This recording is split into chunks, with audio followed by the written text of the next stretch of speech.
असलम जैसे ही जेल से वापस आता है, सबसे पहले अपनी बेटी पिया को अपने पास बैठाता है। वो कहता है, मेरी जिंदगी का कोई भरोसा नहीं, पता नहीं कब दाऊद मुझे अपने रास्ते से हटा दे। इसलिए मैं चाहता हूं कि तुम अभी इसी वक्त सांवल से शादी कर लो। तुम्हारे दिल में उसके लिए मोहब्बत है ना? पिया सिर झुकाकर कहती है, हाँ अब्बू, मेरे दिल में सांवल के लिए मोहब्बत है। ये सुनते ही असलम फौरन सांवल को बुलाता है, अपनी बेटी का हाथ उसके हाथ में देता है और कहता है, मैं मौलवी साहब को बुला रहा हूं, अभी तुम दोनों का निकाह होगा। सांवल जैसे ही ये बात अपने शागिर्दों को बताता है, वहां शोर मच जाता है। उन्हीं शागिर्दों के बीच इल्यार का एक दोस्त सब कुछ देख रहा होता है, जो पल पल की खबर इल्यार तक पहुंचाने के लिए मौजूद होता है। जैसे ही उसे पता चलता है कि पिया और सांवल की शादी हो रही है, वो फौरन इल्यार को फ़ोन करता है और सारी बात बता देता है। उधर इल्यार एयरपोर्ट जा रहा होता है। जैसे ही वो ये खबर सुनता है, एक पल भी ज़ाया किए बिना एयरपोर्ट से वापस पिया के घर जाने का फैसला कर लेता है। उसका दोस्त घबरा कर कहता है, जल्दी आओ, कहीं देर न हो जाए। इल्यार जब पिया के घर पहुंचता है तो सामने वही मंजर होता है जिसका उसे सबसे ज्यादा डर था। मौलवी साहब निकाह पढ़ाना शुरू कर चुके होते हैं। मौलवी साहब जब कबूल है पूछते हैं, उसी लम्हे पिया की नज़र सामने खाली हाथों पर पड़ती है। वो चौंक कर खड़ी हो जाती है, घबरा जाती है। ये देखकर असलम फौरन घर का दरवाज़ा बंद कर देता है और पिया से कहता है, कुछ मत सोचो, बस हाँ कह दो। बाप की बात मानकर पिया सांवल से निकाह कर लेती है।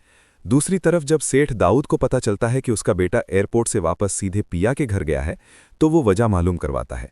जब उसे पता चलता है कि पिया ने सांवल से शादी कर ली है और इसी वजह से इल्यार वहां गया था, तो वो फौरन अपने आदमियों को अपने बेटे की हिफाजत के लिए भेज देता है। लेकिन इल्यार उस वक्त गहरे सदमे में होता है, खुद को संभाल नहीं पा रहा होता। बेटे की यह हालत देखकर सेठ दाऊद गुस्से में आ जाता है। वो गुस्से से कहता है, वो 2 टके की लड़की मेरे बेटे को यूं धोखा नहीं दे सकती। वो अपने आदमियों को हुक्म देता है, मुझे फौरन बदला चाहिए, या तो वो लड़की ना रहे या उसे ऐसी सज़ा मिले कि वो सारी जिंदगी याद रखे।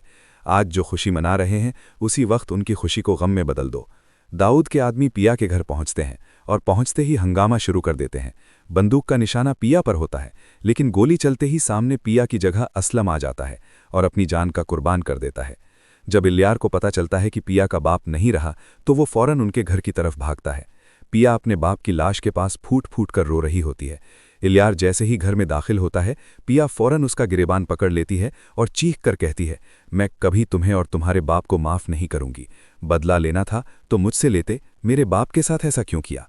इल्यार कहता है, अगर इसके पीछे मेरा बाप हुआ और अगर तुम सच्ची हो तो जो कहोगी मैं करने के लिए तैयार हूं। पिया उसी वक्त उसका गिरेबान छोड़ देती है और कहती है, जाओ यहां से, अब जब हिसाब पूरा होगा तभी बात होगी। जिस तरह आज मेरे बाप को तुम्हारे बाप ने मुझसे छीना है, जिस दिन मैं तुमसे तुम्हारा बाप छीनूंगी, उसी दिन तुमसे बात करूंगी। इल्यार खामोशी से पलटता है और सीधे अपने बाप के पास वापस चला जाता है।